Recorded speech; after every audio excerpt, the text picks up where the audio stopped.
soyez les bienvenus à Bangkok, la capitale de la Thaïlande, pour un numéro des nouveaux explorateurs exceptionnel. 5. Ils sont 5 les explorateurs à être au même endroit, au même moment.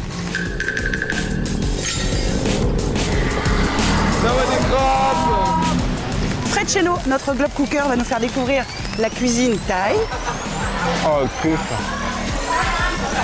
Ça y est, j'en rêvais. Pendant tout le trajet de l'avion, voilà, je pensais à ce petit moment de bonheur. Une petite brochette de foie de poulet. Oh mon Dieu. Et Jérôme Delafosse, comme un poisson dans l'eau, va nous présenter à des pêcheurs thaïs.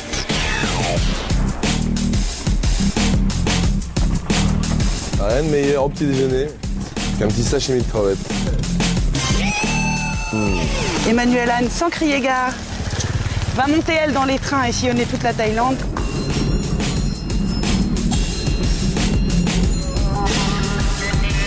Certains l'aiment chaud, j'adore. Quant à Diego Buñuel, il n'arrive pas à se décider à dire à sa mère qu'il aime et qu'il prend des risques.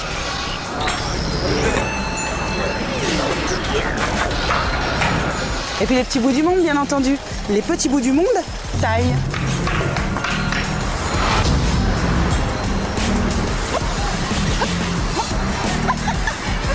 Je peux pas me battre contre une pitchounette, j'aimerais pas. 5 regards, 5 aventures, 5 voyages. Les nouveaux explorateurs en Thaïlande, c'est parti.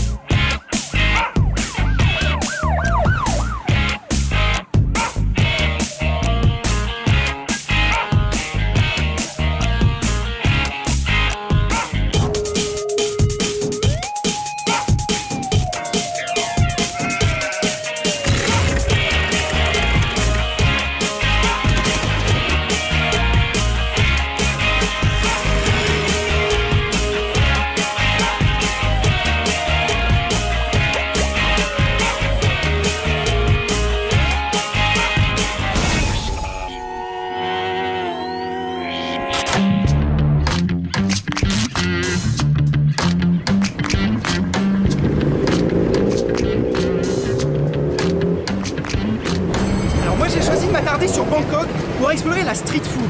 En fait, il faut savoir une chose, c'est que Bangkok, c'est le plus grand restaurant à ciel ouvert au monde. On y retrouve toute la gastronomie du royaume, du nord au sud, de l'est à l'ouest, mais pas seulement.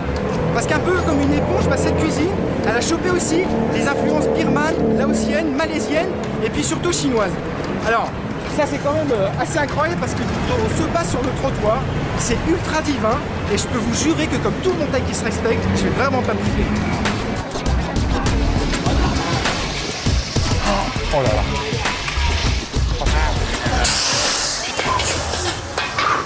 La vache! C'est dangereux la street food, hein? Ao Nun. Je peux en avoir un? Nun, ouais. Oula, oula. Putain, la vache! C'est carrément un magicien, ce monsieur. Voilà. Moi, ça me tue, hein. C'est fait en 2 secondes un quart, le truc, et c'est divin.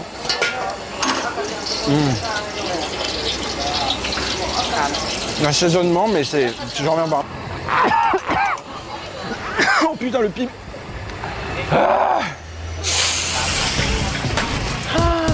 Voilà. Sawadee krap. Pad Thai. Ah, super. Le pad thaï en Thaïlande, c'est un peu comme le couscous pour les Marocains. Et bien sûr, c'est dans la rue qu'il est le meilleur. Impressionnant. Elle fait ça à la vitesse de l'éclair. C'est Flash Gordon en cuisine. Vous voulez goûter? Ouais. Attention, Oh là là. c'est chaud. Oh, c'est pas grave, je m'en fous si c'est chaud. Oh. Ça, c'est le vrai pad thaï. Je vois l'œil. Je vois l'œil de l'experte. C'est vous, la madame pad thaï. Hein? Je suis cuisinier, je suis comme vous. Et je veux apprendre à faire le pad thaï.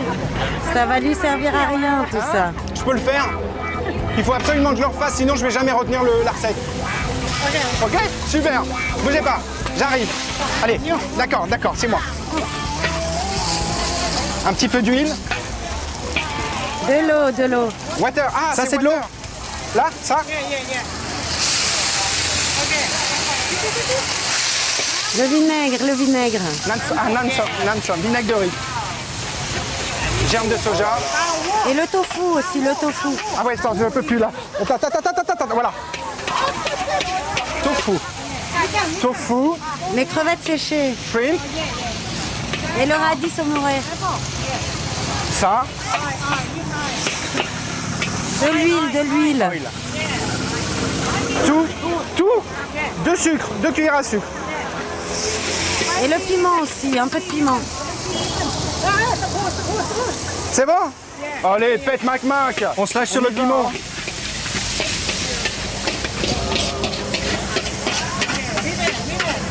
Il faut que vous mettiez l'œuf maintenant, voilà, comme ça.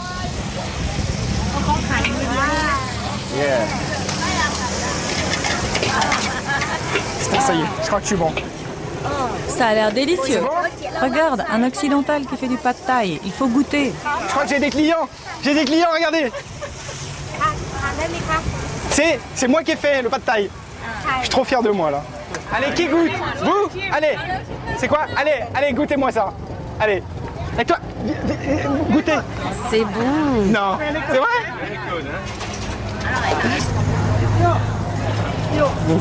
C'est pas mal. Bah j'adore moi.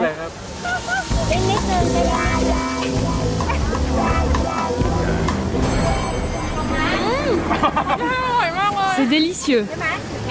Maintenant que vous avez appris à faire du pad thai, on va vous faire découvrir autre chose. Sortir, aller boire un verre dans une boîte de nuit. Il y a plein de boîtes de nuit différentes. Venez danser avec nous. Je vous garantis qu'on va passer un bon moment. Au revoir. Merci beaucoup. Super, c'est génial.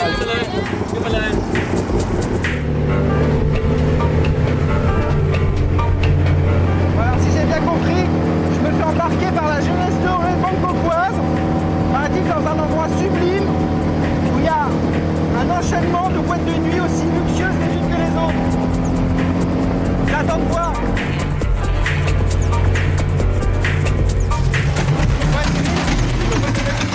Ça, c'est le Bangkok déjanté. Des discothèques décorées à la star, de l'alcool à gogo, des filles, des garçons-filles et filles-garçons. Et là, c'est le Bangkok prude. Toutes les boîtes de nuit ferment à 1h du mat pétante. Du coup, tout le monde se console sous les bretelles d'autoroute. Oh là là, c'est incroyable ce truc. On mange là? Oui. Là? Oui, c'est super bon ici. On va commencer avec du porc sauté au basilic et des pâtes de riz sauté. Voilà, c'est l'after Thai. Ça se passe sous un échangeur complètement débile. Tu vois Fred, après la boîte, c'est comme ça. On vient toujours dîner là. J'en reviens pas. On sort de boîte, on est un peu pété et on se reprend un festin. Oh, vous êtes incroyable. Vous êtes... Quoi? Ça? Encore là? C'est du tom yum. Alors là, c'est complètement hallucinant. Une soupe aux nouilles de riz, des moules frites aux œufs, des raviolis frits aux cacahuètes, une petite soupe détox aux crevettes et à la coriandre, sukiyaki, ça c'est une recette japonaise mais un peu customisée taille, du poulet vapeur sur du riz avec une petite sauce qui tue. Ça c'est, je sais même pas ce que c'est. Ah oui, ça c'est les abats ça.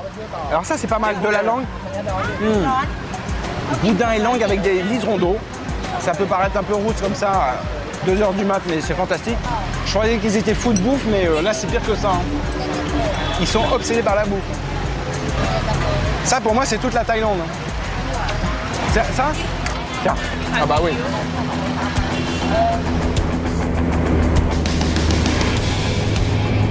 Bon, sympa les explorateurs, j'ai même pas eu le temps de goûter au plaisir de Bangkok.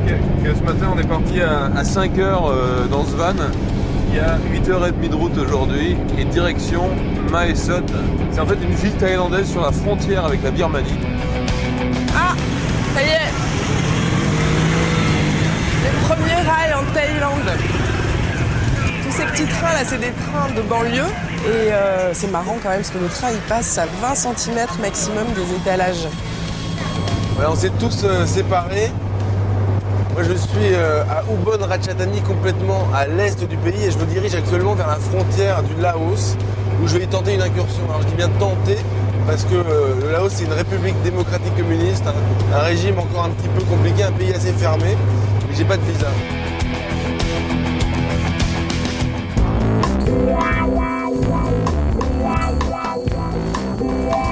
Allez, viens. Ah, mais ouais, mais là, mon pote, c'est pas du tout l'heure. Hein. Bon, là, bien sûr, je comprends. Vous vous demandez ce que je fais avec mon nouvel ami. Mon nouvel ami, le buffle, que je vous présente. Tu dis bonjour. Ça va? Nous sommes tous les deux en route pour un monastère. Et comme il est d'usage, je fais une offrande. Rassurez-vous, ce buffle ne sera pas mangé. Il ne sera même pas mis dans les champs. Simplement, il est sauvé de l'abattoir, puisqu'il va être gardé par les moines et élevé, tout simplement. Dans la montée, je te bats, de toute façon. Tu souffles, hein? Sawadika. Bonjour, heureuse de vous rencontrer. Que dois-je faire? Laissez-vous aller, ne pensez plus à rien.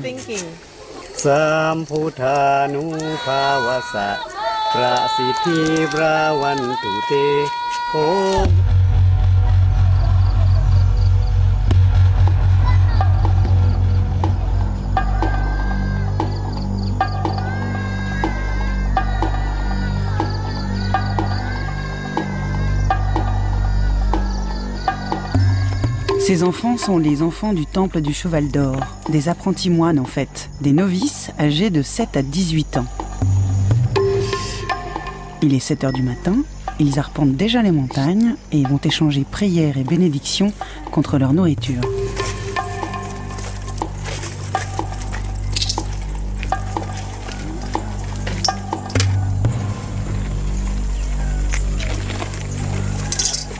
Tout ça en silence et sans toucher les moines, bien sûr.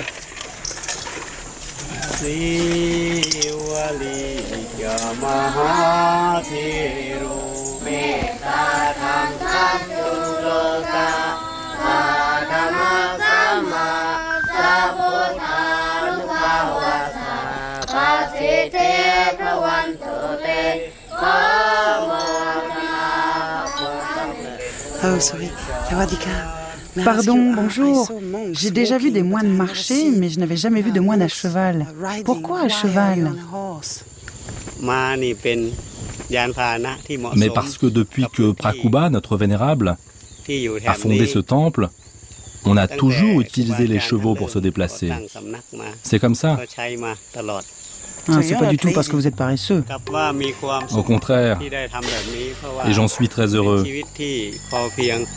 Le cheval, c'est le meilleur moyen de diffuser facilement l'enseignement de Bouddha dans les tribus montagnardes des environs.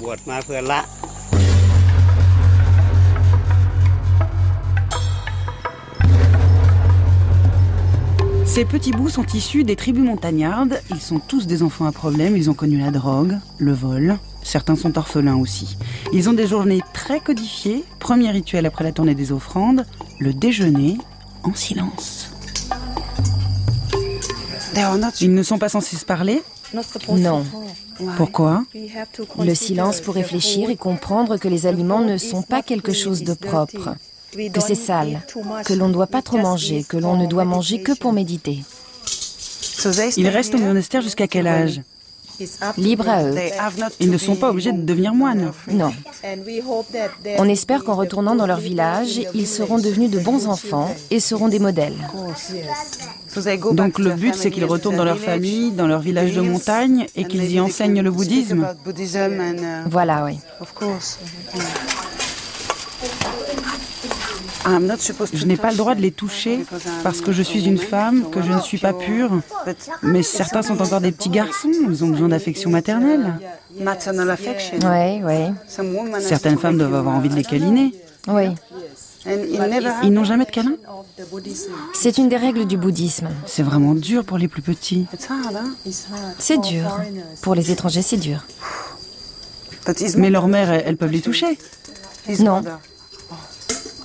Ah, ouais, c'est vraiment dur.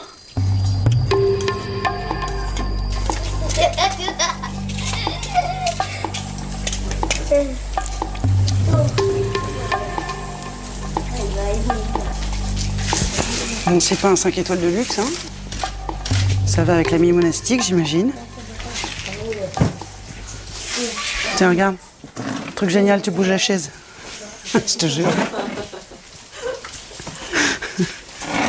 On dirait moi quand je fais le ménage à la maison. Le kesa, l'habit traditionnel des moines, mode d'emploi. Attention, la règle est très stricte. Drapé autour du corps en passant sous le bras droit, un pan de tissu reposant sur l'épaule gauche. Combien de temps faut-il pour apprendre à le mettre? 1 mois. Un mois. D'abord, ils s'aident mutuellement parce que c'est difficile et long.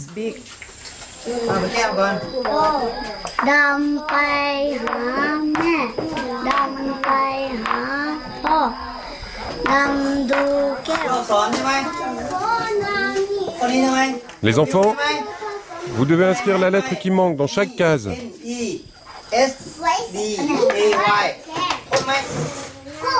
C'est trop facile. Ils apprennent l'anglais, le thaï et quoi d'autre? Les mathématiques. Et c'est tout? Et ils ont combien d'heures de cours par jour? 4 heures. Vous pouvez leur demander ce qu'ils veulent faire plus tard? Professeur. Professeur. Wow. Soldat.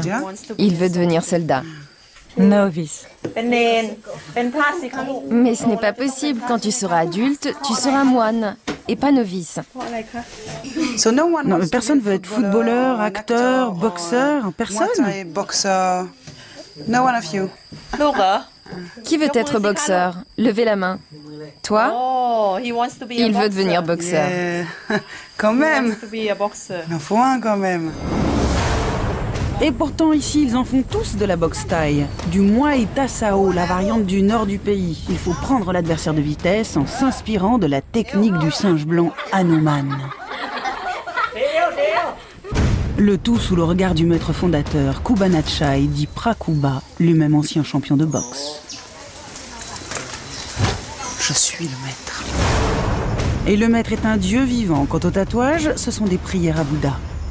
Je n'arrive pas bien à vous voir, Prakuba, parce que vous êtes dans la lumière. Mais je pense que c'est toujours comme ça, hein. La lumière est toujours autour de vous, non?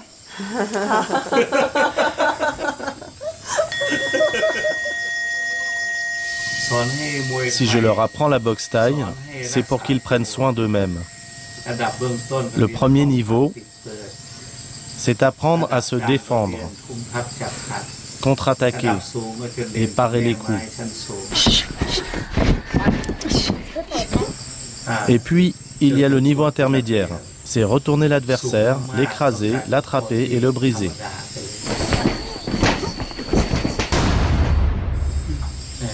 Et enfin, il y a le niveau supérieur. Quand ils atteignent ce niveau, ils n'agressent plus les gens. C'est d'ailleurs pour ça que je suis devenu moine.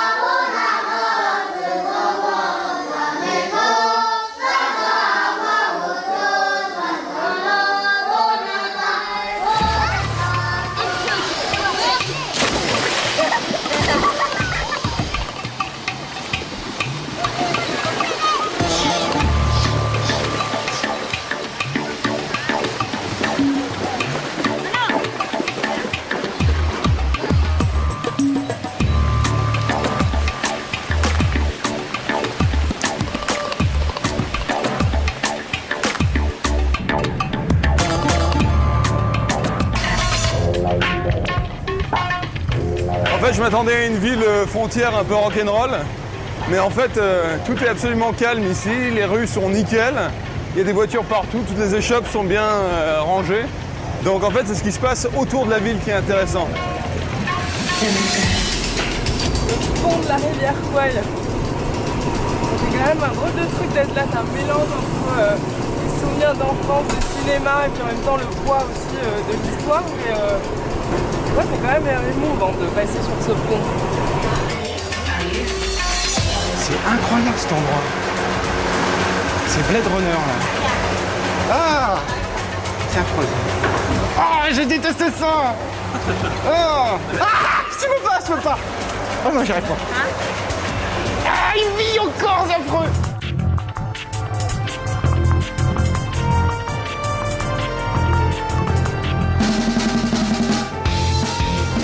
Bon, ça y est, mission accomplie, on est au Laos. Le tout maintenant, ça va être d'y rester. Je pense qu'il ne devrait pas y avoir trop de problèmes dans la région assez sauvage dans laquelle on va. Là, franchement, je ressens une joie intense d'être ici, de pouvoir visiter, avoir accès à des mondes comme celui-ci.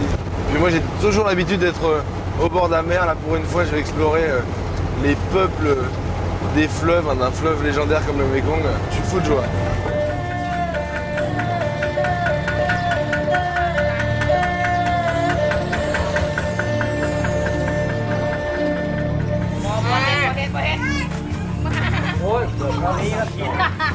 On est arrivé à Ban Nakasang, sur la rive du Mekong, et là je dois trouver un bateau pour me rendre sur Sadam Island, qui est l'île des pêcheurs de cascade. Là, on voit le Mekong juste au bout de la rue.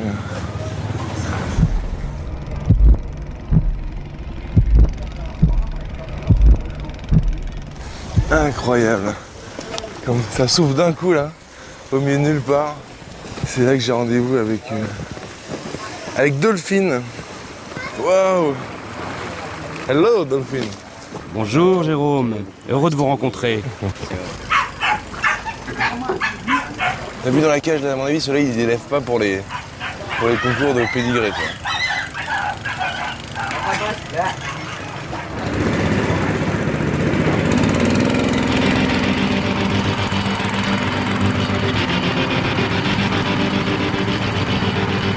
Dolphine est un enfant du Mekong. Il sera mon guide à travers ce monde qui m'est étranger. À partir de maintenant, plus de route. Ici, les courants remplacent l'asphalte. La pirogue reste le seul moyen de se déplacer dans cette région du fleuve parsemée de plus de 4000 îles.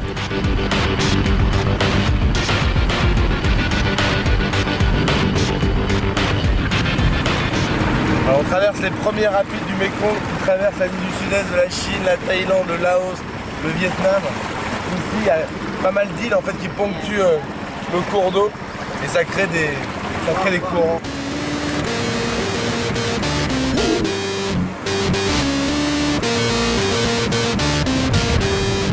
Les 4000 îles, une des seules zones non navigables du Mekong. Les rapides sont hérissés de pièges à poissons.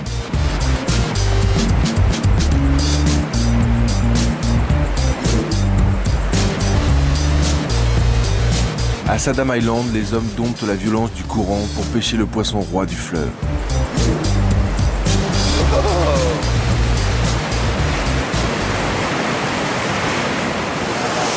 Voilà ça, le poisson-chat du Mekong. Comment on l'appelle ici? Souaï.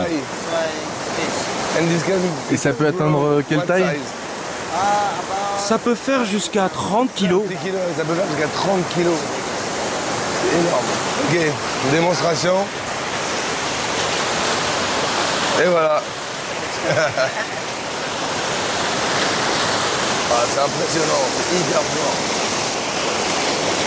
C'est de la grosse aquachine.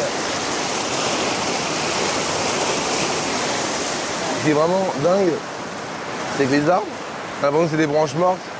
En fait, on voit bien que y a encore des feuilles qui poussent dessus. C'est des pièges vivants.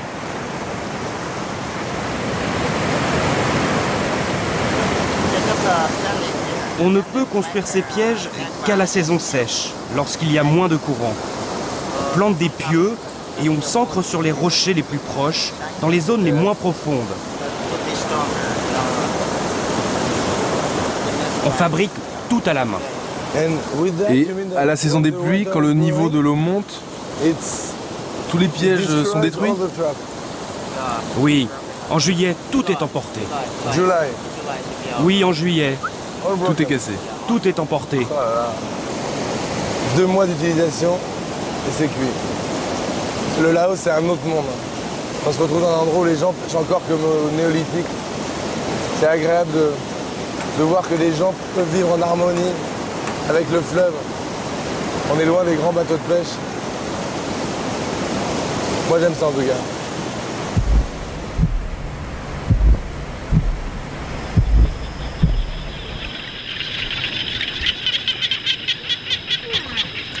Ouais. Et là, tout ce qu'on entend, C'est les grenouilles. Il y en a partout dans les rivières. Et vous mangez les grenouilles ici? Non, pas souvent.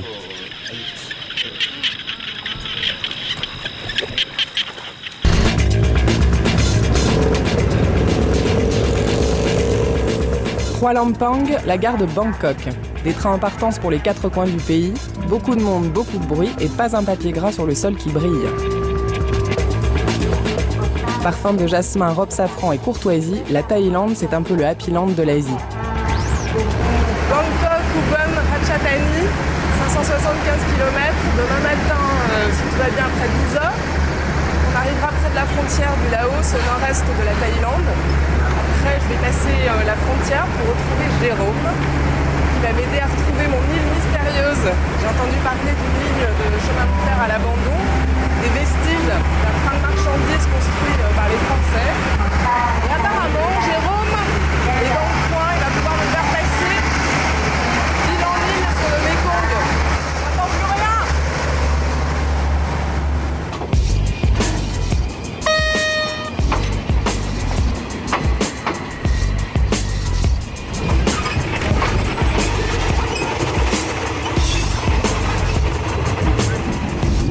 Dans le train, je retrouve la même propreté et la même bienséance d'un bout à l'autre des wagons-lits.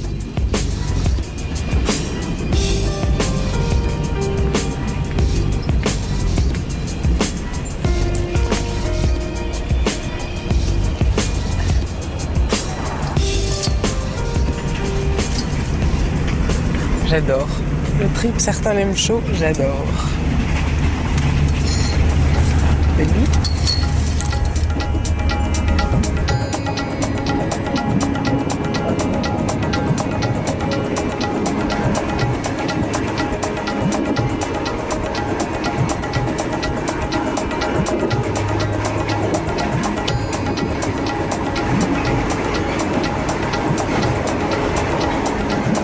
En 1917, pour contourner les rapides et transporter les marchandises sur le Mekong jusqu'au Cambodge, les Français construisent un petit bout de chemin de fer entre 2 îles.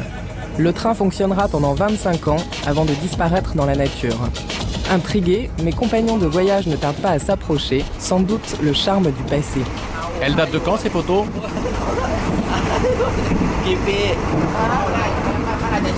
Je pense pas que ce soit au Laos.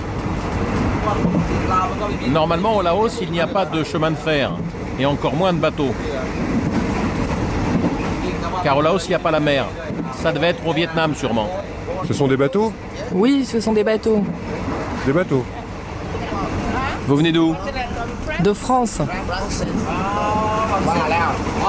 C'est pour ça. Autrefois, le Laos était colonisé par les Français.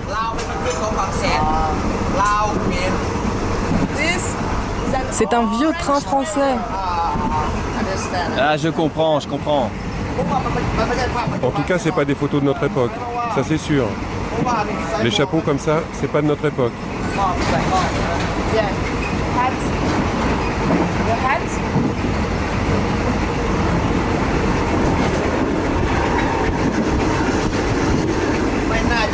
Je pense pas que ces trains étaient pour transporter des voyageurs. Plutôt pour tirer des bateaux.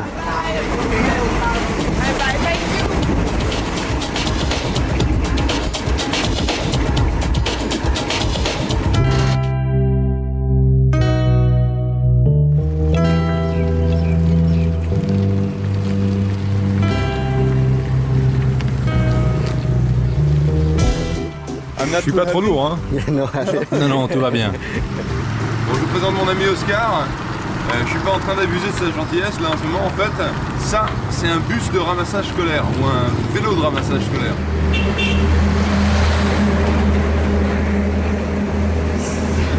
Ramassage scolaire. C'est dangereux, hein? En fait, tous les matins, il part à 7h pour aller prendre les enfants des rues birmans qui ont besoin d'éducation ici.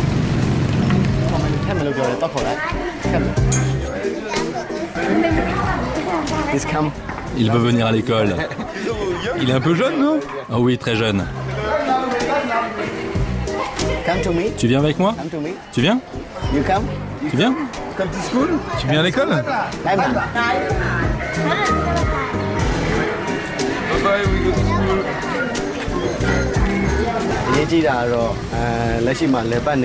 Le premier problème ici pour ces enfants, c'est de pouvoir manger. Ils ont tous perdu un parent, soit leur père, soit leur mère. Ces enfants sont venus de Birmanie après avoir traversé des épreuves très difficiles. Aujourd'hui, ils ne peuvent plus rentrer en Birmanie, donc nous sommes là pour les aider. Pour nous, c'est une nécessité d'aider nos frères birmans. Ça, je dois dire, pour faire 40 minutes de vélo surchargé pour amener les enfants à l'école, c'est une vraie passion.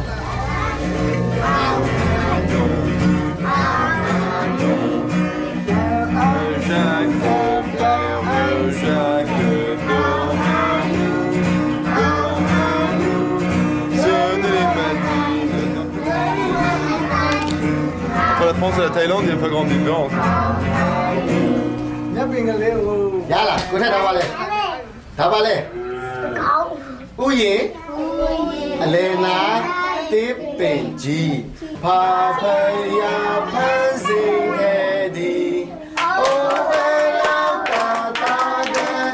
En fait, il y a beaucoup de chansons au sujet de Jésus-Christ, parce que ça, c'est la minorité Karen de Birmanie. Et les Karen sont des chrétiens qui ont été extrêmement persécutés par le régime birman de la junte militaire. Et donc ici, ils peuvent au moins exprimer leur religion et leur foi sans en être interdits, quoi. Donc c'est pour ça qu'ils parlent de Jésus tout le temps. Une école de bénévoles financée par des ONG chrétiennes américaines. Vous avez beaucoup d'enfants Karen ici? On en a 2 enfants Karen ici. Et 7 sont musulmans. Donc des musulmans et des chrétiens? Oui, musulmans et bouddhistes aussi. Donc musulmans, bouddhistes, chrétiens dans la même école. Et donc quand vous chantez la chanson sur Jésus-Christ, les musulmans chantent aussi?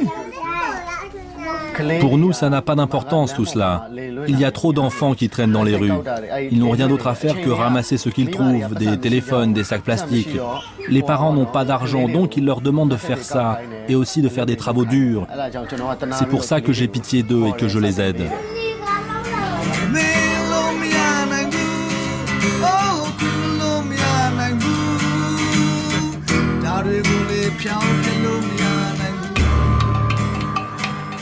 En Thaïlande aujourd'hui, 160 000 réfugiés officiels et des dizaines de milliers d'illégaux. Ils servent de main-d'œuvre bon marché aux Thaïs. Principale victime des Birmans, les Karen.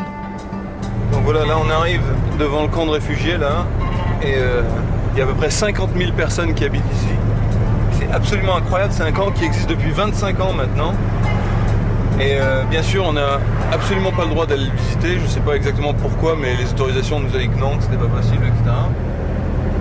C'est absolument incroyable parce que toutes les maisons sont construites en matériaux traditionnels. On dirait un village dans la jungle. Et pourtant, c'est l'un des plus grands camps de réfugiés de la Thaïlande. Quand on voit pas de bâches en plastique ou de logo, c'est que ça veut dire que les gens sont là depuis très longtemps. Pour m'accompagner, Honso, militant de la cause Karen. Hello. On essaye de rentrer dans le camp, mais c'est pas évident. Il y a des milices thaïlandaises qui gardent le camp en fait. Okay. Merci. Bon là au moins la sécu c'est pas trop sérieux, ça va? Sécu elle est ok, hein? Hello. C'est un super système que vous avez là. Vous voyez, ça c'est un super système. C'est pour éviter que les mouches se posent sur la nourriture en fait. Et donc on balance le sac d'eau comme ça et ça empêche les mouches de tomber dessus. C'est incroyable ce camp. C'est comme une ville dans la ville. Ou plutôt un autre pays à l'intérieur de la Thaïlande. Oui. Et ça c'est des cigarettes traditionnelles birmanes? Oui, on appelle ça un sherat. Ah ouais. Il y a 2 tailles. Yeah. Et ils les importent de là-bas? Oui. Donc c'est du pur birman, quoi. Oui. Et pourquoi vous avez quitté la Birmanie? Ils nous ont forcés à quitter notre maison après avoir brûlé les églises. Et les mosquées aussi. Et puis, ils nous ont dit de ne plus mettre les pieds dans le village. Ça nous a pris 3 jours de marche pour arriver ici. Nous avons fait de l'autostop, traversé des rivières.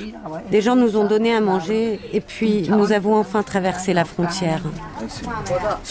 Et maintenant, la vie est plus facile, non? Maintenant, tout est tranquille, c'est plus calme. Ok. Merci, au revoir. Bye bye. Au bout de 20 minutes, au cœur de la petite Birmanie, on me demande de partir. Sujet sensible. Bon, on n'en verra pas plus alors. Ouais, je pense. T'entends là? Ça gronde de partout. Il est juste derrière.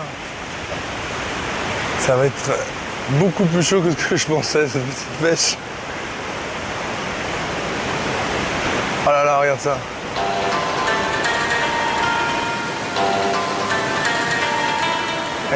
Et les gens pêchent ici?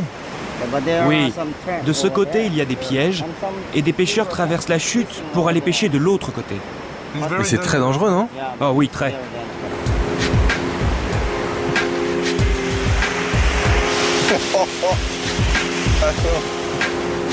Le Mékong est pollué et surpêché. Ici aussi, le poisson se fait rare. Pour survivre, les pêcheurs funambules n'ont pas d'autre choix que de traverser ces chutes infranchissables sur un câble précaire. Ils pourraient pêcher à la dynamite, ils ont choisi de respecter le fleuve, parfois au péril de leur vie.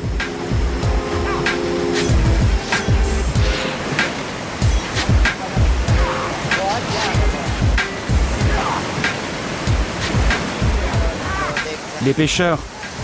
Quoi? Ils ne veulent plus que tu traverses. Tu peux juste les regarder faire. C'est pas possible. Vous avez pas d'autorisation. Je peux pas vous laisser y aller sans autorisation. On va tous avoir des problèmes. Bon ouais, je suis assez déçu, mais je vais pas y aller. Enfin, j'ai un peu compris surtout le problème, c'est-à-dire que d'une part c'est dangereux pour moi, mais surtout ce monsieur il a une autorisation spéciale du gouvernement laotien pour pouvoir passer d'île en île avec ce type de filière. Si jamais il m'arrive quelque chose ou ici on se fait dénoncer par d'autres gens, il risque de se faire sucrer son autorisation ou d'aller en tôle, ce qui est quand même moyen. Donc je vais le regarder pêcher et traverser.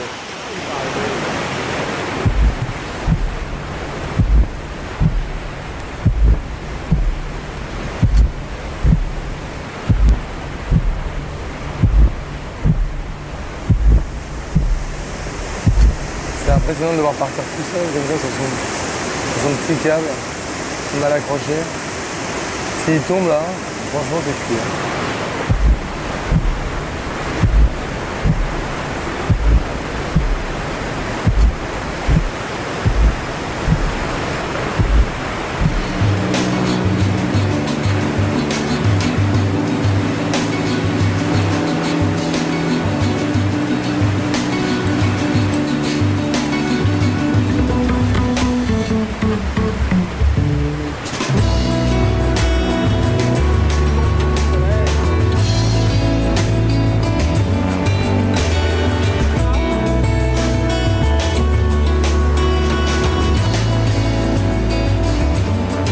Les pêcheurs des Kong Falls sont des virtuoses de la pêche à l'épervier. Ils m'initient à leur art. Dans les rapides, il faut savoir lancer son filet avec précision et lire le courant pour débusquer sa proie. Wow.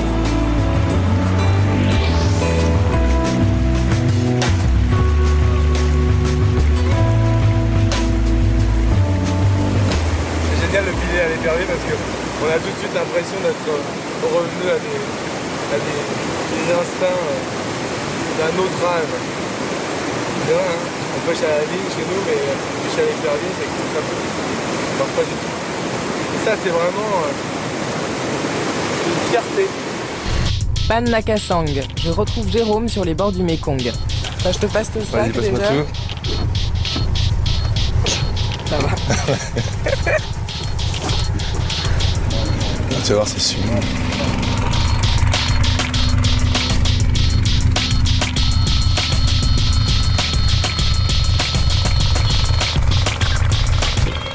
tous ces gens là, avec qui on est et qu'on voit là, en 2013, c'est terminé. En 2013, c'est terminé parce qu'ils sont en train de construire des barrages partout sur le Mekong. Et là, en fait, ils vont construire, juste au niveau des Kong Falls, ils vont construire un énorme barrage pour vendre ensuite au Cambodge et au Vietnam de l'électricité. Et donc, toutes ces communautés de pêcheurs qui sont ultra traditionnelles, ils vont dégager. Allez, c'est parti pour 3 quarts d'heure de marche.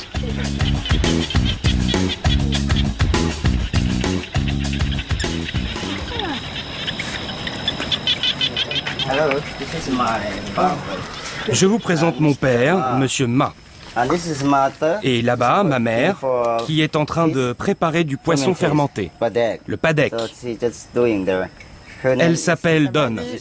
Ça m'intéresse parce que on a bien pêché aujourd'hui. C'était votre pêche du jour? Écoute, non, c'est pas celle-là. Celle-là, je l'ai pas vue sortir de l'eau. Mais on a pêché plutôt des gros poissons. Je me demande bien ce qu'on faisait tous ces petits poissons en fait. Pour faire du padek, on mélange les poissons avec d'autres ingrédients, du sel et du riz grillé. On laisse fermenter au moins 3 mois, mais pour que ce soit vraiment bon, il faut laisser fermenter 6 mois. On peut le frire, on peut le manger cru, on peut l'ajouter dans des salades de viande.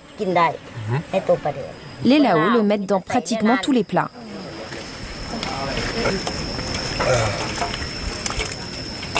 Là, tout d'un coup, ça remonte une petite odeur du fond de la marne et de la casserole.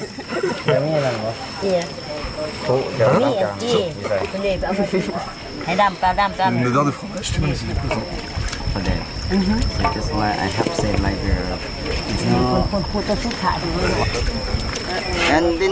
Il faut garder le jus, toute l'eau, pas seulement les poissons. Et tout ça aussi, c'est du fromage de poisson? Cheese. Oui. C'est le silence des agneaux.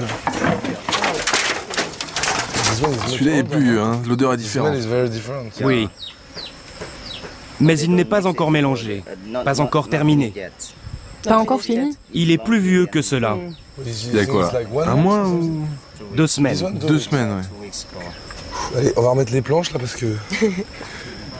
Bon, bah écoute, hein. On peut goûter? Oui, à l'étage. Let's go, ça. Tu montes à l'étage? Je pensais pas en fait que je venais pour un parcours gastronomique.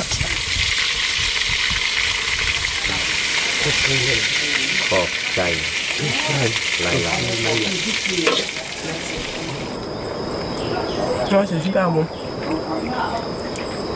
Non, c'est vrai, c'est super bon. Celui-là est différent. C'est du possum, juste frit.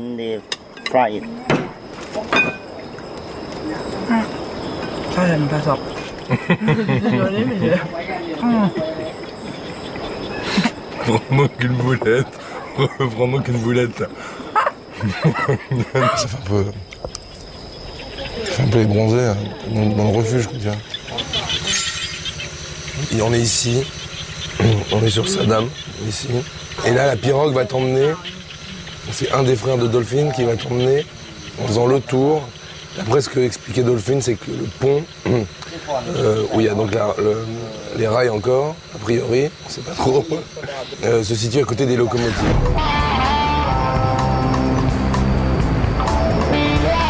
5h du matin, départ pour Dundet et Konkai pour essayer de chercher les fameux rails de train et le vieux monsieur qui pourra nous raconter toute cette histoire.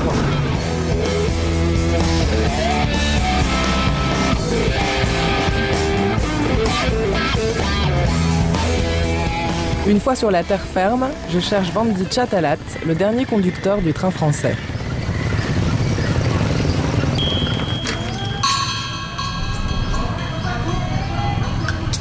Ça me fait quand même un choc parce que ce nom-là, je l'avais trouvé et je savais pas en fait qu'il était décédé, donc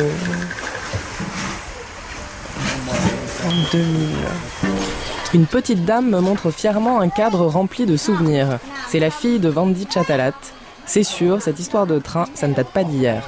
Livret individuel de travail. Est-ce que vous savez si dans le village, ici, il y a une autre vieille personne qui pourrait me raconter l'histoire du train?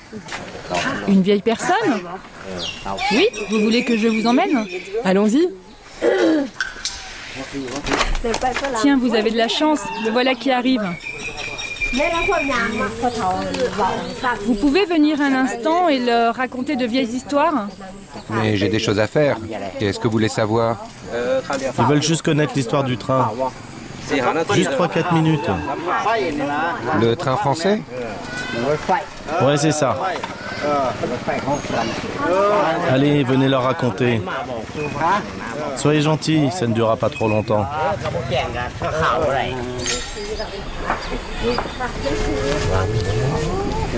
Ce train, je l'ai vu de mes propres yeux. À l'époque où les Français étaient là, il y avait 2 lignes. Une traversait les rizières jusque là-bas. Elle servait pour transporter les cargaisons les plus lourdes. On se servait du train pour tirer les bateaux ou bien pour apporter les marchandises jusqu'au bateau. Je m'en souviens bien, j'étais écolier à l'école française, j'avais 7 ans. Les instituteurs étaient là-haut. Comme les Français avaient d'abord colonisé le Vietnam, c'était des Vietnamiens qui s'occupaient de la locomotive. Pour travailler avec les Français, c'était d'abord les Vietnamiens, puis les Cambodgiens et ensuite les Laos. On passait toujours en dernier. Tout ça s'est arrêté en 1941, quand les Japonais nous ont envahis. En 1942, on est passé sous le contrôle des Thaïs. Et d'ailleurs, ce sont eux qui ont emporté tous les rails chez eux. Un parfum d'Indochine, un parfum absurde et mélancolique, voilà tout ce qu'il reste, ou presque, de cette voie ferrée fantasmatique. C'est touchant en fait de voir ce bout de ferraille ici entre 2 îles du Mekong.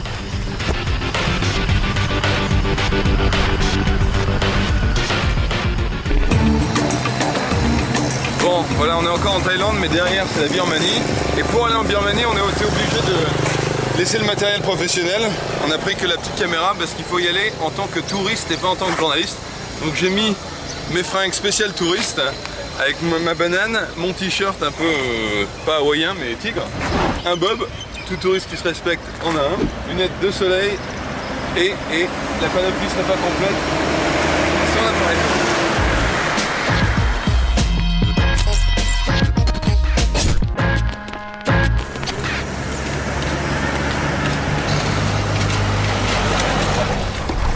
Tous ceux qui ont des passeports passent officiellement sur ce pont, mais tous les travailleurs illégaux, tous les travailleurs birmans qui viennent en Thaïlande pour bosser dans les usines de t-shirts, ils sont souvent super maltraités, en fait passent sur ces chambres à air pour traverser le fleuve de façon illégale.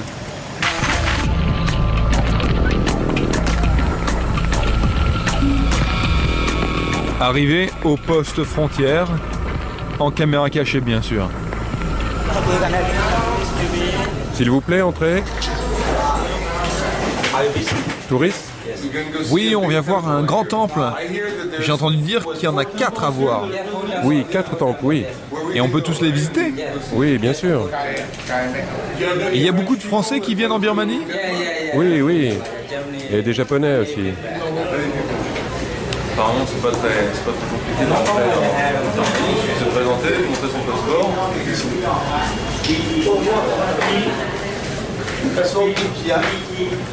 On garde vos passeports et on vous donne ce récépissé en échange.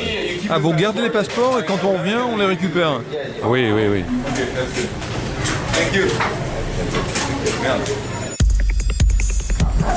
Et à 6h, c'est fermé? À 5h, on ferme la frontière. À 5h. Ah, donc dernier carat.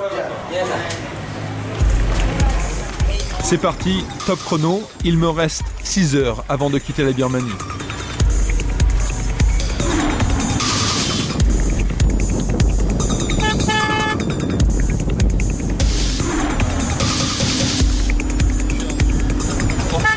C'est sûr, les routes ici, c'est pas tout à fait comme en Thaïlande.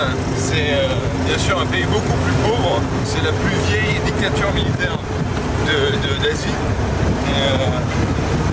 On va aller voir un peu ce qui se passe, mais je garantis rien parce que c'est compliqué. On est dans une zone très contrôlée par l'armée. Et donc je sais pas ce qu'on va pouvoir en sortir. J'ai hérité de la Maserati c'est le pilote Schumacher des tuk-tuks. Ok. Comme promis aux flics, visite d'un temple. Mais au pas de charge. C'est ailleurs que ça m'intéresse. Un mois après le passage du cyclone Nargis. Alors ici apparemment il y a de la nourriture, il n'y a pas de problème. Il y a un peu tout ce qu'on veut. Merci madame. Mais c'est difficile d'imaginer qu'à 500-600 km d'ici, il y a près d'1 million de personnes qui sont sans abri et en train de mourir de faim. En Birmanie, l'info est censurée. Mais surprise, on trouve toutes les vidéos piratées en vente libre. Alors, qu'est-ce qui cartonne ici? Linkin Park. Linkin Park est numéro 1. Alors, numéro 2, c'est qui? 50 Cent. Jackie Chan. Nicole Kidman. D'accord. Donc bien sûr, je suis pas là pour voir des vidéos de 50 Cent ou de Linkin Park. Je suis là parce que je sais qu'il y a des vidéos qui circulent sous le manteau, des vidéos faites par des gens qui ont vécu le cyclone ou qui ont pu témoigner du cyclone et de ce qui se passe là-bas. Et donc j'essaie d'obtenir de leur part qu'ils m'en montrent, ou en tout cas qu'ils me disent où est-ce que je peux les trouver. Un DVD sur le cyclone. Attends un peu, je reviens. Ils en vendaient ici, et la police est venue. Ils ont dû arrêter d'en vendre, mais il y a encore un endroit secret où ils peuvent en trouver.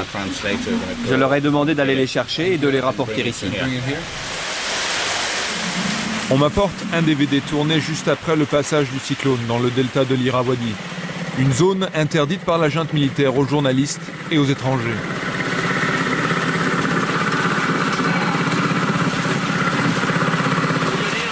La personne qui a fait ce film a travaillé toute seule. Elle est allée sur toute la zone touchée par le cyclone. C'est dangereux d'avoir ces vidéos? Oui, c'est très dangereux. Déjà, c'est illégal de filmer les catastrophes en Birmanie. Et en plus, c'est illégal de les avoir chez soi et de les vendre. Ici, tout doit passer par la censure. Et tout le monde risque la prison. Ce sont les seules infos qu'ils ont du delta? Oui, pour les Birmans, c'est le seul moyen de savoir ce qui s'est vraiment passé. Les gens veulent savoir et ils regardent ces vidéos avec beaucoup de tristesse et de compassion. Même nous, on ne le vend pas, même s'il y a beaucoup de demandes. Et il ne faut surtout pas l'acheter, juste peut-être le louer et le rendre très vite, le faire circuler. Personne ne le garde chez lui, tout le monde a peur. C'est trop dangereux de garder ça chez soi. C'est trop dangereux. Bon voilà, je crois qu'on peut pas en demander beaucoup plus parce qu'on peut pas parler de politique ou de choses comme ça ici, ça risquerait de mettre leur vie en danger. Donc on va y aller. Ok. Bon, on va où maintenant? On doit rentrer en Thaïlande. Déjà? Oui, il y a l'armée et la police partout. C'est plus prudent de rentrer en Thaïlande. C'est très strict en ce moment.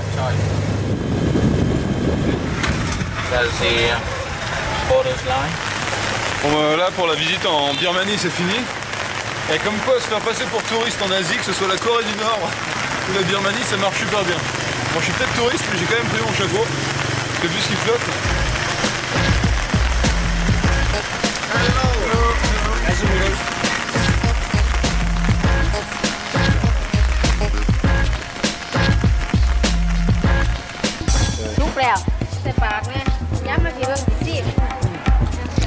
On mange un scarabée.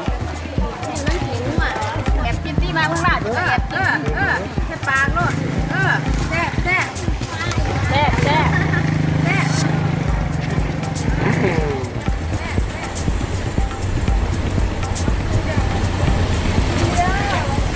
quand même la première fois que j'arrive à monter dans la locomotive facilement.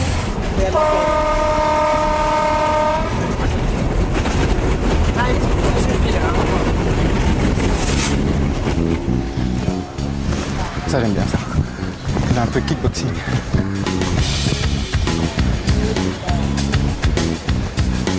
Ah ouais. Et là c'est disco. Bon allez, je vais devoir m'arracher à mes mamies parce que je suis top à la bourre. J'ai rendez-vous avec Maïtena, pile poil au Triangle d'Or. Et là, elle doit être furieuse, je suis méga top à la bourre. Comme clap.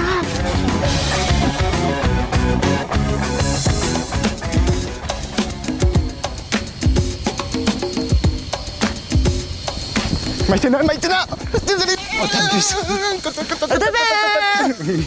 Ça va? T'abuses, hein? 40 minutes. Hein. Oh, non, attends, je suis désolé. Attends. Je t'explique.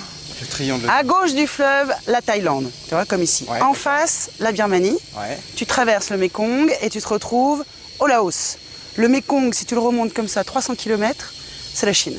C'est pour ça qu'ils parlent de 4 pays, en fait.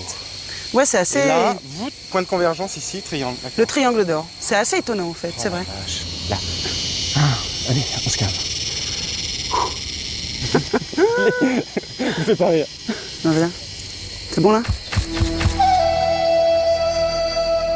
Au-dessus du triangle d'or, les montagnes du Nord. C'est un véritable sanctuaire pour des tribus venues de Chine. Ils sont Hakka, Karen, Lisu, Hmong, Lao ou Yao et ils représentent pratiquement 8% de la population thaï.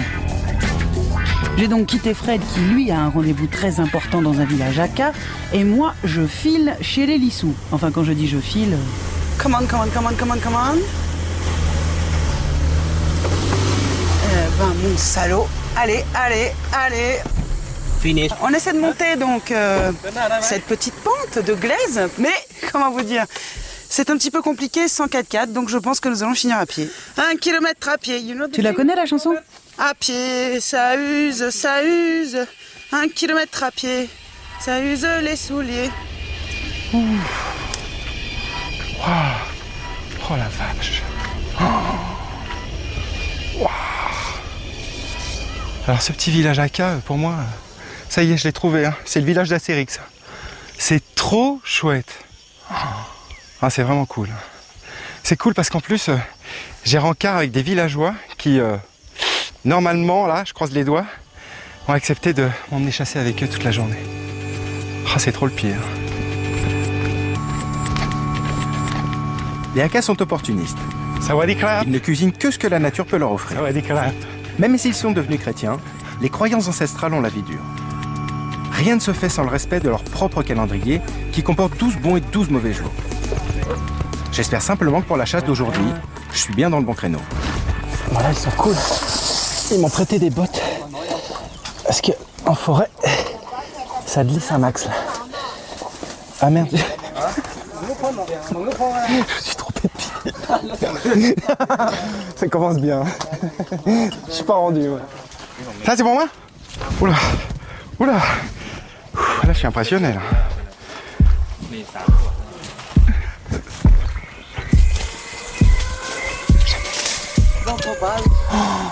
Oh, qu'est-ce que c'est beau. Oh là là. C'est tout chaud ça. Ok, crap. Oh là, c'est carrément l'enfer de la jungle. Mon Dieu. C'est la forêt d'émeraude. Ça y est. Oh, attends. Tu me fais peur. Quand tu marches, c'est dirigé vers moi. Là, comme ça. Hein? Tu me fais super flipper là.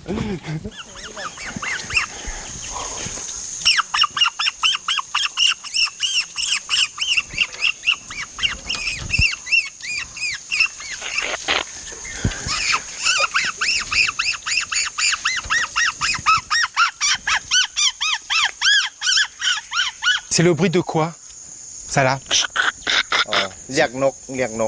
C'est un cri d'oiseau. C'est pour appeler les oiseaux. Quand on imite leur cri, ils s'approchent de nous. Ils croient qu'un des leurs a été attrapé. Ah! Du miel! La vache! Du miel! Oh là là! Oh là là, qu'est-ce que c'est joli! Voilà, ça c'est Haroy. Voilà. Du miel comme ça, en plus il est parfumé. Qu'est-ce qu'ils sont bons. Tiens, goûte.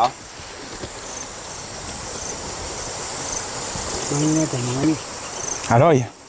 Haroy Mac.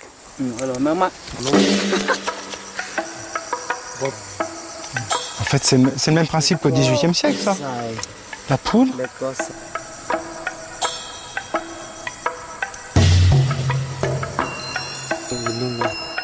Là, ça y est, c'est l'entraînement? Là, c'est la cible, d'accord. J'ai dû tirer une seule fois à l'armée. Attends, comme ça? Oh. Yeah!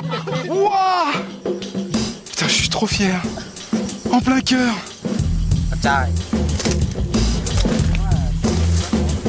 Kenny, qu'est-ce que c'est? Attends, je vois pas. Il y a un nid de frelons. Attends, c'est dangereux les frelons. Attends, mais pourquoi tu veux toucher aux frelons? Attends, les excite pas. Je sais pas ce qu'ils trafiquent. Tamaï! Pourquoi tu fais ça? Et Tamaï? Pour les manger. Kin? Les manger? Kin? Kin? Frelon? Non. Oh putain, j'en reviens pas. Ah bah je suis pas déçu. Hein. Moi qui voulais connaître la cuisine des montagnards. Ouh! Je suis servi là. Qu'est-ce qui se passe?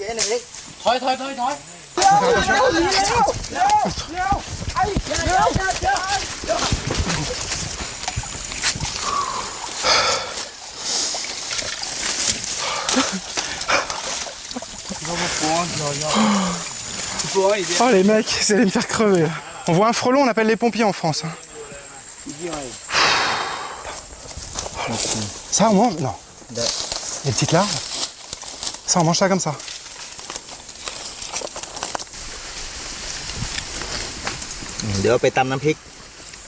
Elle est grosse, elle pique pas? Fais voir. Il faut retirer le dard, bah oui. Oh la vache. Ça c'est le venin. Oh, putain. C'est bon, le dard est bien enlevé?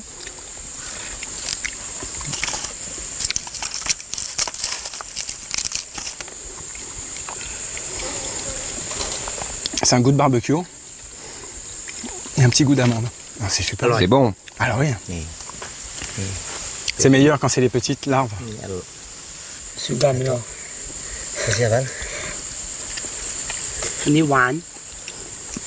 meilleur en larves. Hein.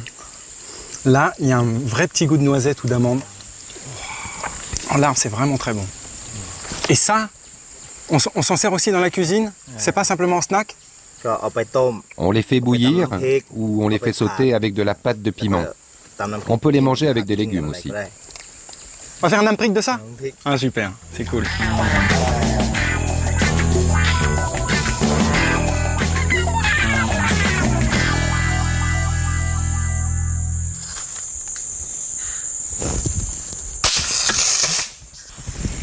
Qu'est-ce que c'est ça?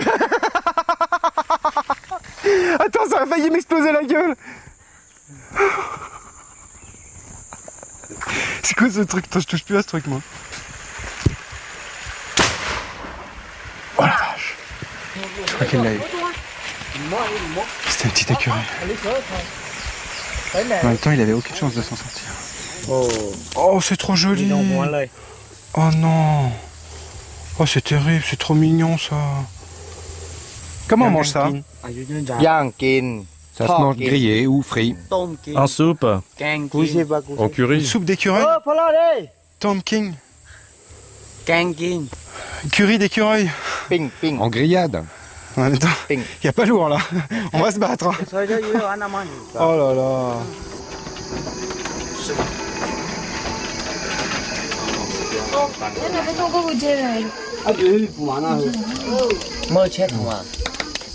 Ce soir, c'est fête. Pour les Hakka, rapporter des larves de frelons à la maison, c'est un peu comme pour nous revenir avec des truffes après une balade en forêt. Petit cours particulier en cuisine avec la femme du chef. Poma, qu'est-ce qu'on va faire avec les larves de frelons? Un namprick. Namprick? C'est quoi un namprick? Un namprick toka. Namprick toka. C'est de la pâte de piment au frelon. Ail, citronnelle, coriandre et ciboulette. Ah.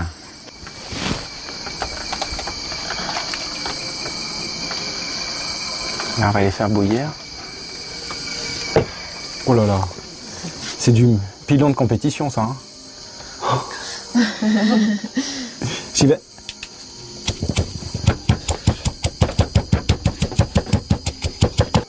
Tu rajoutes les petites larves. Ah, génial. Là, je crois que ça va. Ok, crabe? Ok, crabe. Ok, crabe. Tu as tout préparé, à toi de goûter. Je goûte? Mais non, hein? Quel honneur! Quel honneur! Ouais, c'est super bon, moi j'adore.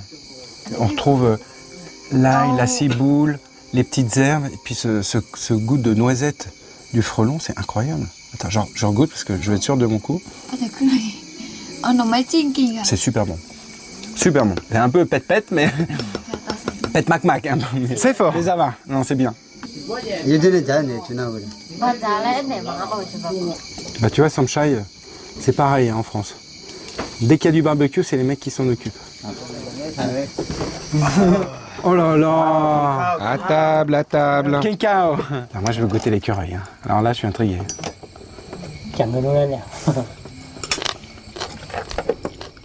Tu trouves ça bon? C'est pas de mac-mac, hein. C'est fort. J'avais bien vu la dose de piment. On sent plus trop le goût de l'écureuil, là. C'est une bombe, le truc.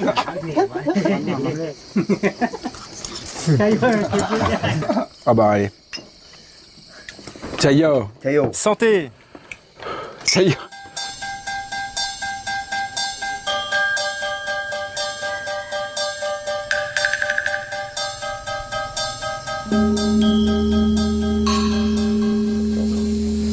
Mesdames et messieurs, c'est Hollywood. Bienvenue à Wanekam. Vous voyez, on est dans la carte postale. Je suis dans une famille Lizou, avec la maman Lizou, le papa Lizou, les deux filles Lizou et une petite fille qui est la voisine. Je m'appelle Assa Saito. Assa Saito. Ami Saito. Ami Saito. Et toi? C'est des Saito. C'est ça? Ok, et la voisine? Ça y a compris? Ah, c'est trop mignon. On est chez vous, madame, alors c'est la cuisine? Ici? Only woman? Il n'y a que des femmes en cuisine. Ouais, hein. C'est partout pareil. Et papa, qu'est-ce que vous faites dans la cuisine, vous? What do you do in the kitchen? Qu'est-ce que vous faites à la cuisine? Je suis jamais à la cuisine. J'ai trop de travail au champ.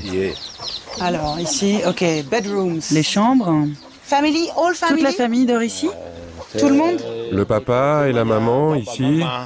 Baba, maman. Le grand-père dort là-bas. Les grands-parents là-bas. Non, je crois que le grand-père, il dort ici. C'est super compliqué. Et je suis très curieuse de savoir où ils vont justement quand ils splittent pas. Je vais leur demander, hein. On sait jamais. Papa, où est-ce que vous allez quand... Enfin, vous savez quand vous voulez... Là-bas, dans ma chambre. Mais il y a les enfants, là. Hein. Il y a les petits, là. Fais ça la nuit quand les enfants ils dorment. You do it at night when vous faites ça la nuit quand les enfants dorment, ouais. Yes, ouais. Like everyone. Comme tout le monde. When you have a baby. Quand vous avez un bébé, qui s'en occupe le plus? Le papa ou la maman? C'est la maman. Et après l'accouchement, chez les Lizou, une fille doit rester 7 jours chez ses parents. Elle ne doit pas aller chez les autres. Quand leur fille ou leur belle-fille accouche, d'après la tradition, comme les parents ont plus d'expérience, c'est à la grand-mère de s'occuper de l'accouchement. Chez nous, ce sont toujours les parents qui doivent montrer le bon exemple. Ils doivent aussi observer ce que les autres parents font pour ne pas faire comme eux s'ils ne font pas les choses bien. Et quand les enfants se disputent, les parents disent au plus grand de ne pas taper les petits. Et en tant qu'aîné, c'est à lui de montrer le bon exemple. Ils ne doivent pas se disputer, mais plutôt être solidaires les uns des autres. Un peuple qui transmet sa culture oralement puisque leur langue ne s'écrit pas et c'est donc en thaïlandais que les enfants écrivent et parlent à l'école.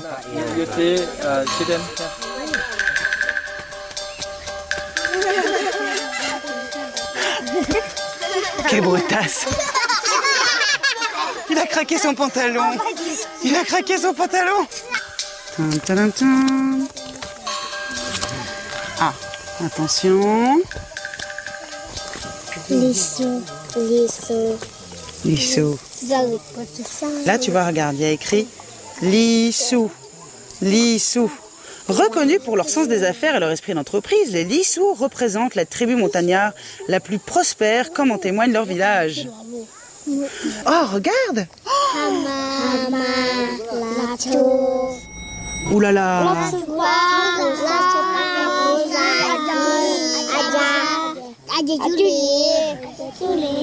C'est un Bouddha sur une plage. Je vous explique parce que... J'adore. Oh là là, Koh Samui.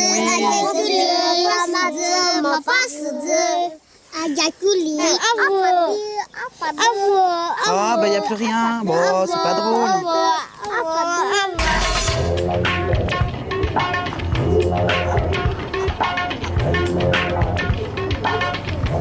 Non, la raison pour laquelle je me fais tailler la barbe, c'est que j'ai oublié ma tondeuse à Paris en fait. C'est con, mais ça arrive. Je suis un peu inquiet pour la raison pour laquelle il porte un masque chirurgical sur la bouche. Ça fait un peu opération quoi. Oh.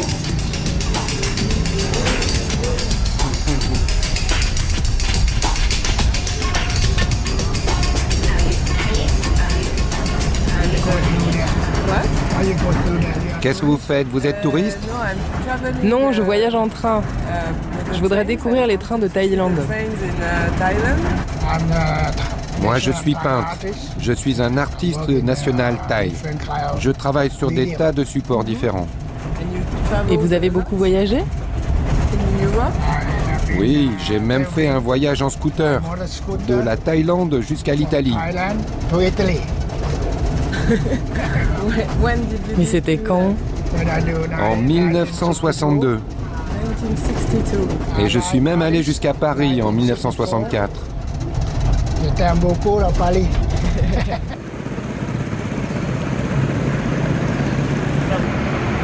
Alors ici, je suis à Krabi, juste en face de Phuket, dans la mer d'Andaman. C'est une zone assez touristique et pour nourrir tous ces touristes, il y a une communauté de pêcheurs assez incroyable, des pêcheurs musulmans qui sont installés tout le long de la côte. Et c'est un peu leur univers que j'ai envie de découvrir. Krabi a été dévasté par le tsunami de 2004. J'ai rendez-vous au cœur de la mangrove avec Barak, une figure locale. Handicapé à la naissance, il est devenu le meilleur pêcheur de la région. Comme la plupart, il a tout perdu lors du raz-de-marée. C'est la première fois qu'il retourne en mer depuis cette tragédie. Salam alaikum. Jérôme. Jérôme. Salam alaikum salam. Bonjour. Bienvenue. C'est chez vous ici alors? Lors du tsunami, Barak a perdu sa femme, son bateau et sa maison. Je prends conscience de l'honneur qu'il me fait de m'emmener en haute mer. C'est vrai que ça fait 4 ans depuis le tsunami que je ne suis pas retourné en mer. Et là, j'ai conscience que j'aime vraiment la mer. Pourquoi est-ce que tu as attendu si longtemps alors si tu te sens si bien en mer pour revenir à la mer comme ça? Parce que j'ai peur. Peur de mourir. Vraiment. Et là, je suis en confiance. C'est un gros bateau et je suis avec mes cousins.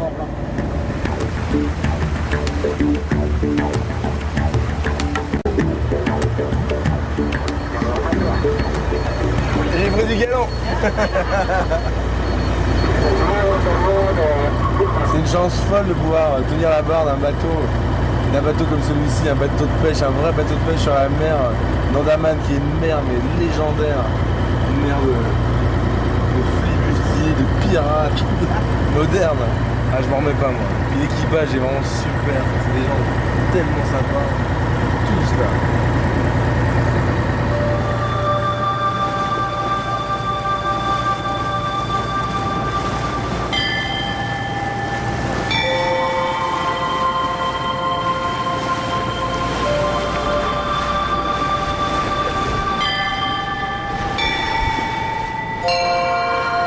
Après 5 heures de mer, nous arrivons sur la zone de pêche. L'équipage attend la nuit noire pour illuminer la mer et faire remonter les calamars des abysses. Commence une longue attente. Les marins contrôlent à la main la concentration d'animaux sous le bateau avant de jeter les filets.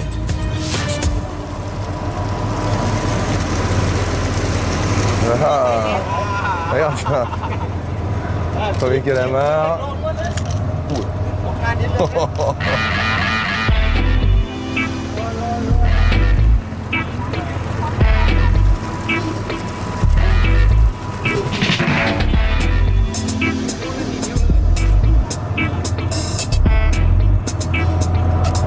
Lui, il est capable de devenir blanc, noir, transparent. Il s'adapte complètement à son milieu. Regarde ça, regarde. Regarde la peau, les chromatophores là, qui apparaissent encore, qui sont encore très visibles. C'est d'une beauté.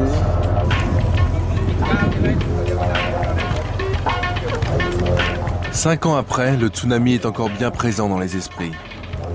Le sens qu'il donne à cette tragédie me fait prendre conscience du rapport profondément mystique de ces hommes avec la mer. La mer peut aussi reprendre la vie. C'est arrivé pendant le tsunami. Qu'est-ce que tu en penses? Je pense que la nature a puni les personnes qui ont fait des mauvaises choses dans leur vie. Malheureusement, j'ai moi aussi été touché. De toute façon, on ne peut pas y échapper, on est des enfants de la mer. Si on se dit sans arrêt qu'on a peur de la mer, comment peut-on continuer à vivre au bord de la mer? Bon, il est minuit, toute la soirée, en fait, les lampes sont restées allumées, les calamars sont montés des profondeurs. Alors, je ne sais pas en quelle proportion ils sont présents sous le bateau, mais d'après le capitaine, c'est le moment de jeter le filet à l'eau.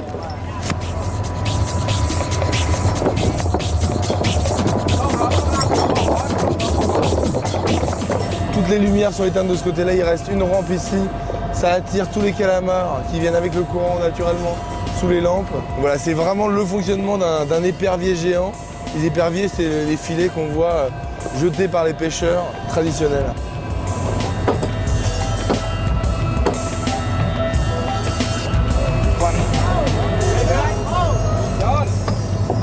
Il y a de l'encre partout dans l'eau là, ça crache, ça crache.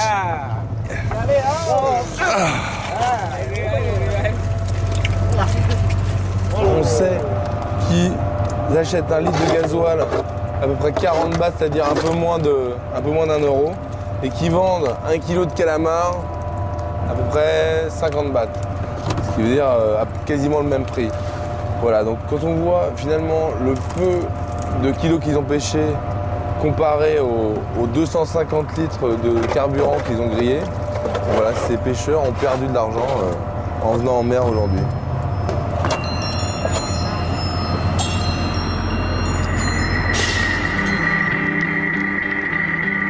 À l'image de toutes les mers de l'Asie du Sud-Est, Andaman est exsangue, victime de la surexploitation et des pêches destructives et illégales.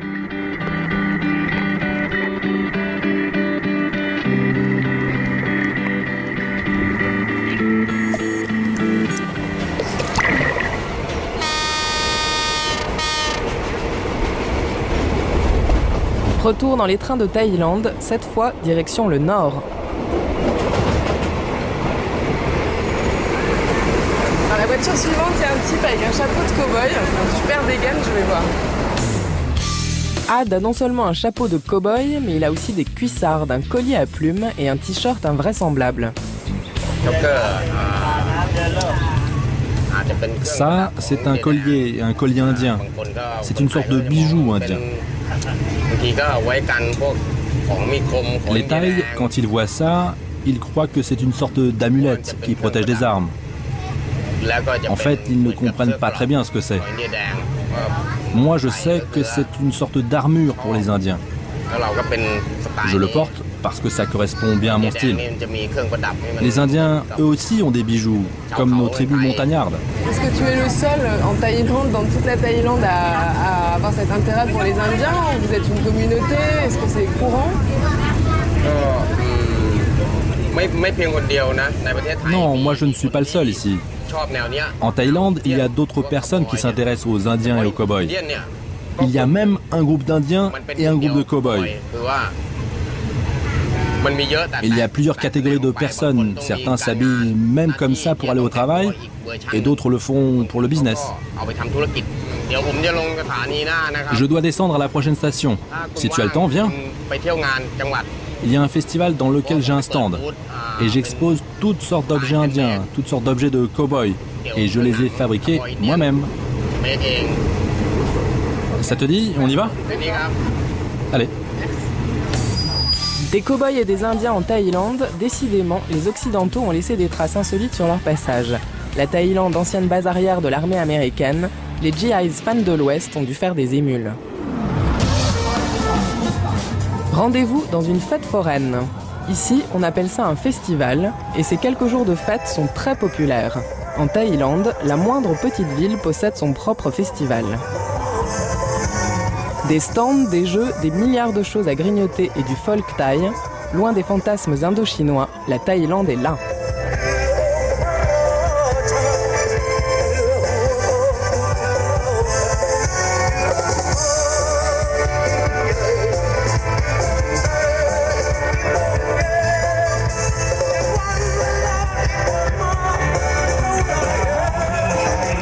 Devant son tipi, Ad m'attend en habit de lumière.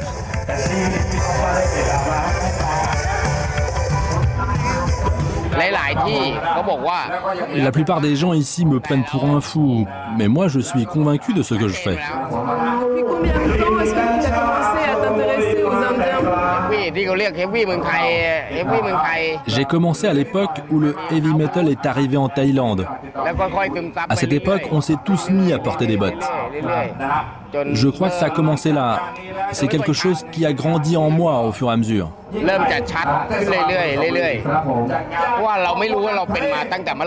Mais ce dont je suis sûr aujourd'hui, c'est que je suis bien dans ma peau. Je suis vraiment moi.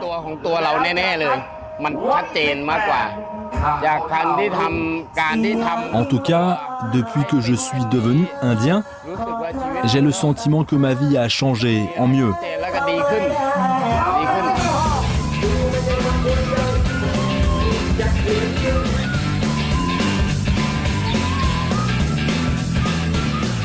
Oh là là, c'est l'horreur. Les nuits en mer, là, quand on dort 5 minutes, c'est comme si on avait la gueule de bois. Et l'horreur, c'est que maintenant, il faut aller la pêcher à la crevette. Surtout. Là, j'arrive à Chiang Mai. Et en fait, c'est ici qu'on s'est tous donné rendez-vous. Maïtena, Emmanuel, Diego, Jérôme et moi, pour marquer la fin de notre voyage. Alors moi, j'ai pris une petite longueur d'avance sur mes camarades, parce qu'en fait, j'ai envie de leur réserver une petite surprise. J'adorerais leur concocter un petit dîner dans un endroit sympa, dans un petit resto que je vais d'ailleurs chercher là, parce que voilà, après l'effort, le réconfort. C'est Noé, je vous présente Noé, c'est mon professeur de massage. Je suis pas dans un salon de massage, je suis dans la John Rack Massage School. Et Noé, c'est mon prof. C'est chouette, non? Quand je pense que c'est Diego qui devait faire le massage. Diego? Trop de la loose.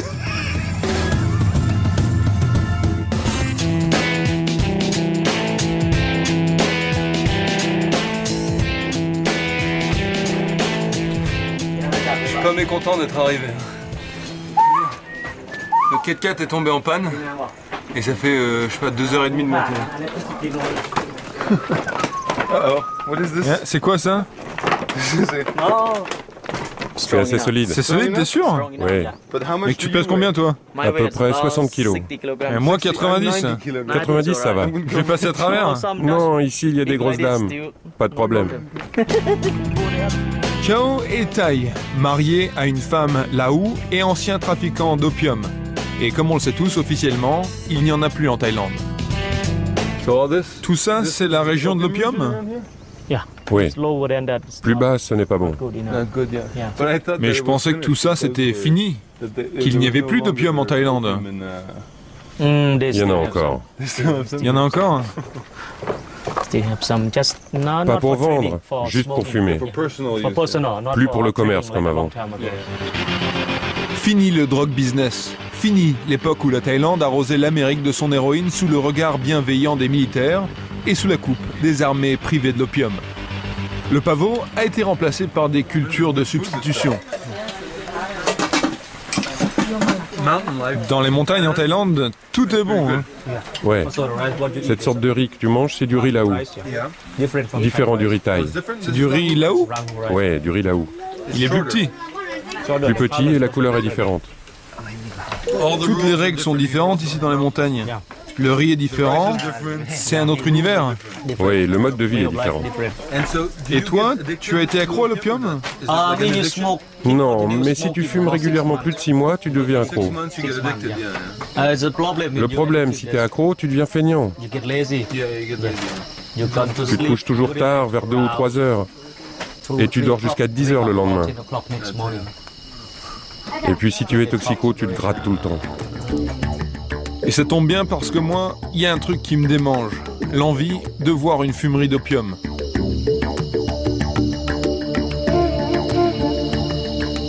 Bon, je sais pas où est-ce qu'il m'amène. C'est un peu la surprise du chef. On n'y voit rien en plus.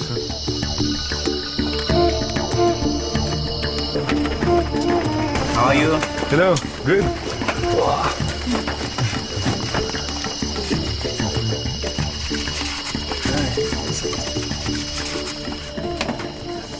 C'est de l'opium pur. Ouais. Ça, c'est du pur, ça?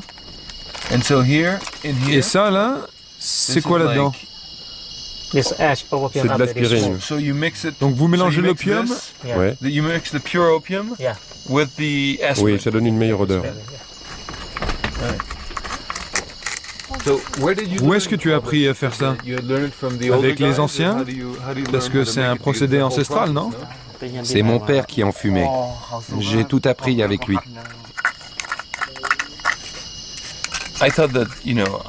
C'est bizarre parce que j'imaginais que les choses étaient comme en Chine.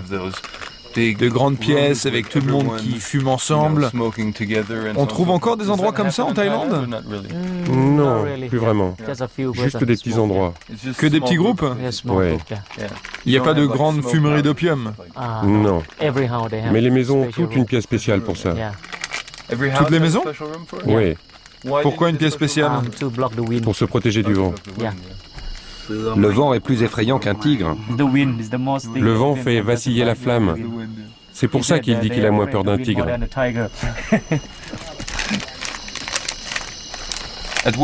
Et à quel âge on commence à fumer? Vers 13 ans, comme un rite pour devenir adulte? Oui, et ça veut dire que l'on devient un homme. Chez les Lao, à partir de 10 ans, un garçon doit savoir se servir d'un fusil, construire une maison et savoir fumer de l'opium. C'est prêt? Ouais, il va commencer à fumer. J'ai l'impression que notre jeune fumeur a fait des adeptes parce qu'il y a son pote qui vient d'arriver là. Demande-lui s'il veut essayer. Tu veux essayer? Non, je pense pas. Tu sais, si je fume une cigarette, je tombe par terre. Alors, l'opium... Comme tu veux. C'est drôle, ça a l'odeur de mangue mélangée à de la framboise ou quelque chose.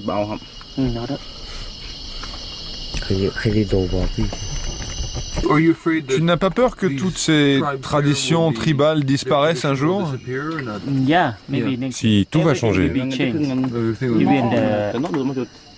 Les costumes, les croyances animistes et l'opium vont disparaître. Dans 30 ans, tout aura disparu.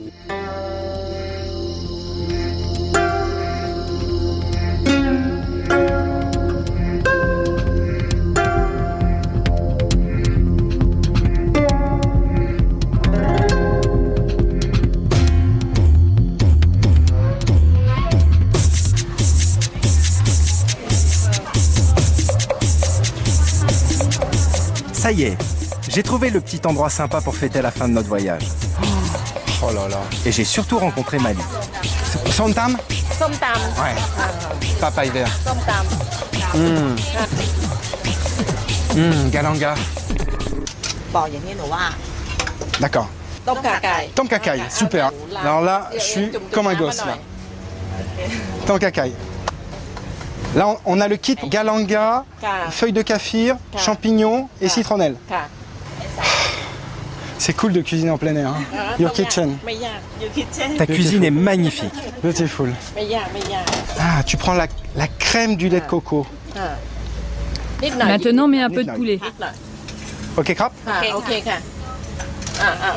C'est bon. Et là, on rajoute tout le kit du tom kakai. Quand tes copains vont arriver, ils vont être bluffés que ce soit toi qui aies préparé cette soupe de poulet à la citronnelle.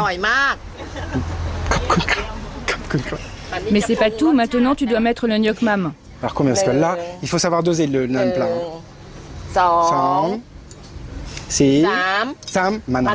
Jus de citron vert. Très bien. Sam. Sam. C'est tout bon, 3, ça va. Ok, je retiens. Ah oui. Ciboule et coriandre. Si tu me fais goûter, c'est que ça te convient normalement. C'est comme j'aime. C'est comme j'aime. Alors, Mac. C'est pile poil. C'est pile poil ça. Fred? Ouais. Maïtena? Sawadika. Bonjour. Sawadika. Ça va? Comment ça va, ma belle? Bah, je me suis bien. Oh là là. Bah, tu sais, tu m'invites à dîner. Oh, Donc c'est ta meilleure amie là. Alors, ça va être la mienne là. Je sens que ça va être la mienne. Je vais te dire, Maïtena, c'est plus que ma meilleure amie, c'est ma deuxième maman. Là, tu vas kiffer de bonheur. Franchement. Mike Pet, hein. Si c'est épicé, je te jure. Attends, juste avant quand même. Ok, vas-y, c'est astronomique. Tu vas être la première, toi ça vient. C'est pas mal. Mais ça bute pas. C'est bon. Ça va? Vous avez le droit à un festin. Voilà, ça c'est Mali Anchali, sa fille. On a fait des trucs de malade. Et voilà, tiens. Des œufs mayonnaise. C'est des crevettes? Des crevettes, t'as vu la taille des crevettes? Les demoiselles du Mékong. C'est un poisson frit au poivre vert. Ah, salade d'aubergine, alors ça c'est mortel. Ça alors franchement, aubergine grillée avec une petite sauce, mais une tuerie ce truc. Il y a un autre truc qui arrive. Oh là là, alors ça, attendez, alors là... Tu as préparé combien? Ah non mais attends, depuis 2h de l'après-midi on est en cuisine. Ça c'est un curry de crabe, je raconte même pas. Aux explorateurs? Aux explorateurs. Chayo.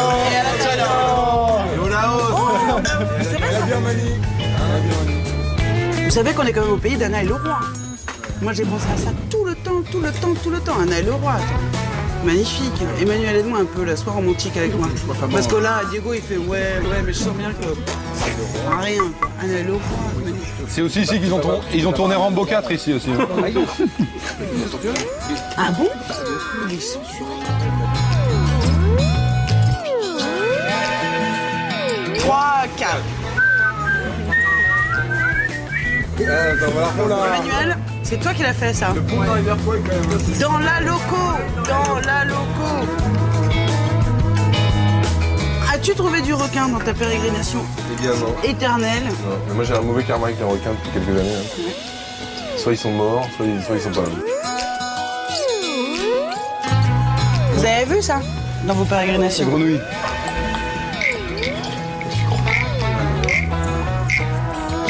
Bien entendu. Le soir, pour dormir, c'est entre les coqs, les chiens, les criquets qui font des bruits de scie sauteuse. Ouais. Et la cloche du buffle. Hein. Extraordinaire. Extraordinaire. Grenouille. Moi, tu sais, depuis que j'ai découvert la larve de frelon... Non, franchement, la larve de frelon, mais quand je dis qu'il faut éviter la larve, je t'assure, c'est mortel. Non, mais Maïtena est complice de moi, mais...